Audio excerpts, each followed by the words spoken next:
Hello everyone, and welcome to the very first episode / pilot of How2Game, a series in which I teach you some basic tips and advanced tricks to help make your playthroughs just a little more special. And being that this is the very first episode in the series, I thought it'd be fun to kind of take a look at a game that's a personal favorite of mine, Spyro the Dragon for PlayStation 1. Yes. Spyro the Dragon. For the two of you people watching who have no idea what a Spyro is a 3D collectathon platformer made by Insomniac Games in the good old year of 1998. As far as the platformer goes, it's pretty standard stuff. Collect gems, lives, free dragons, and save the world from an evil dude. So now that you know a little bit about the game, let's move on with some basic tips. Being a friggin' dragon, Spyro has quite a few interesting movesets and abilities. Most of these are explained to you at the beginning of the game from the dragons you free on your quest. You have some basic stuff like jumping and moving around, but you can also perform a charge and flame attack. These two abilities act as your main attacks throughout the game. Both attacks have strengths and weaknesses. For small enemies, Spyro can pretty much dispatch them either way. For big enemies, Spyro can only take them down via fire breath, since a charge is ineffective. At the same time though, Spyro can't use his fire breath on any enemies having metal armor or shields. These mechanics are used to teach you how Spyro must defeat his enemies. You first find the weakness of each enemy, and then exploit that weakness to dispatch them. This theme is both carried out and expanded upon all throughout the game. There are a variety of enemies and bosses that will introduce new mechanics and ideas that you'll have to work around with your limited attack set. The basic thing to remember is this: Flame will take down big, and Charge will take down small. Remember this, and you'll be able to take down most enemies with ease. Now, being a dragon, Spyro obviously has a sick pair of wings, and at first you may be all expecting to soar through the air like Superman, or fly through the clouds like my main man Toothless. And you will. In the flying levels. But in the regular levels, all you can do is glide. Disappointed!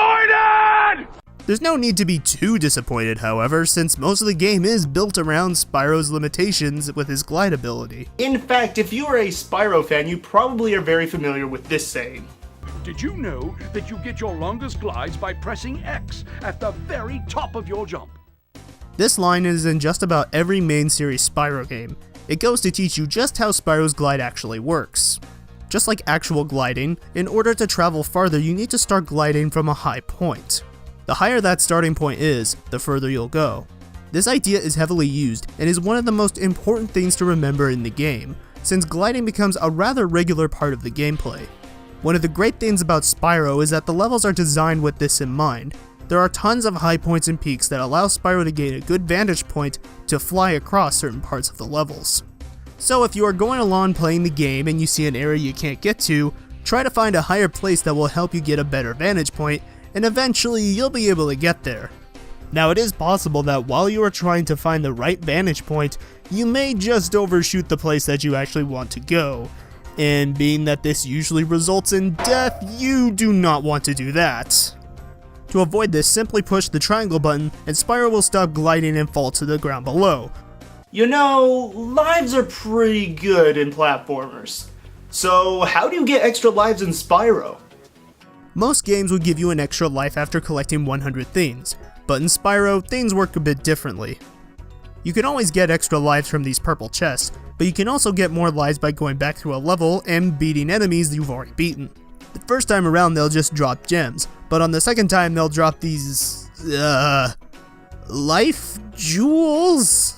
I don't know what these things are called. After collecting so many of them, you'll get another life.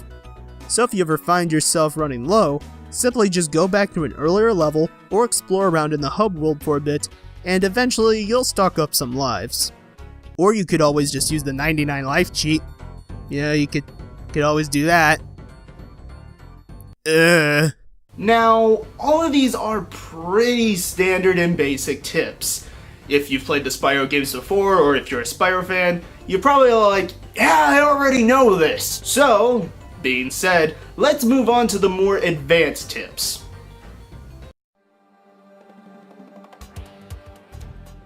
In the game, you'll eventually learn about these enemies.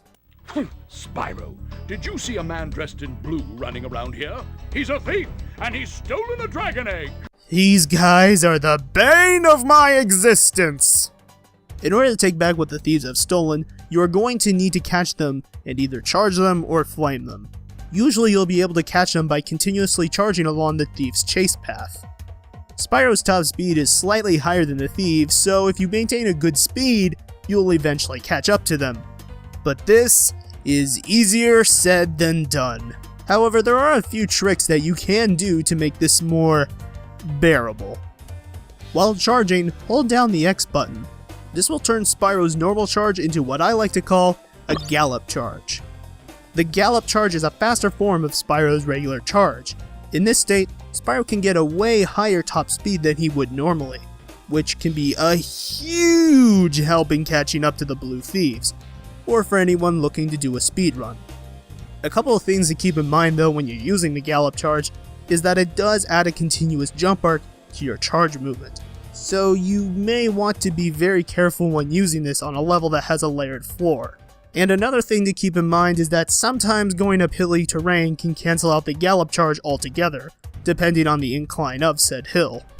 Another trick that you can use to catch the thieves is by attacking them from above.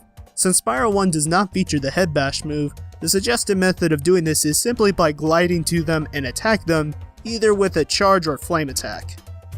One of the various staples of the Spyro series is being able to supercharge your abilities, and in Spyro 1, this is no exception. Later in the game, you'll encounter these supercharge ramps, which will, well, supercharge Spyro's charge attack, allowing him to move very quickly, charge into metal chests, big armored enemies, and etc. As you go further into the game, however, these ramps can be used to help you traverse huge gaps and even reach some secret areas. The ramps themselves provide a pretty good height for you to glide from, but if you do a supercharge jump, you can get a lot higher of a jump height.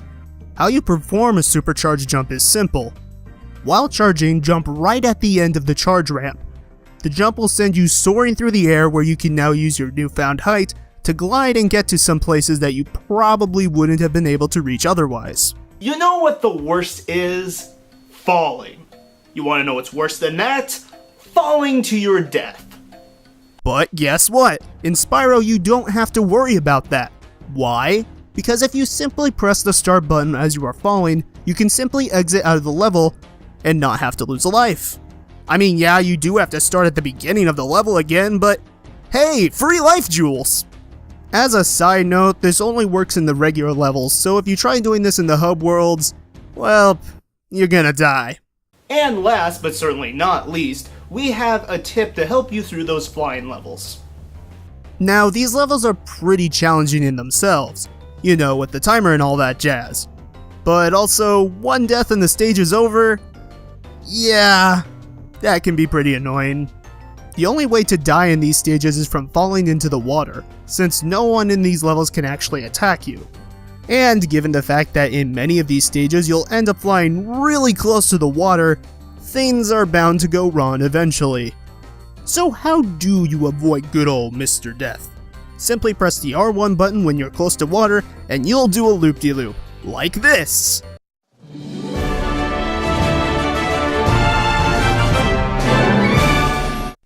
Oh, screw you, timer! Well, that's all the time we have for today. Was there anything that I missed? Or do you have a suggestion for the series? Go ahead and leave it in the comments section below. And as always, if you like this video, make sure to hit the like button and subscribe to see more content in the future. Thank you all so very much for watching, and I'll see you guys in the next video. Later, dudes!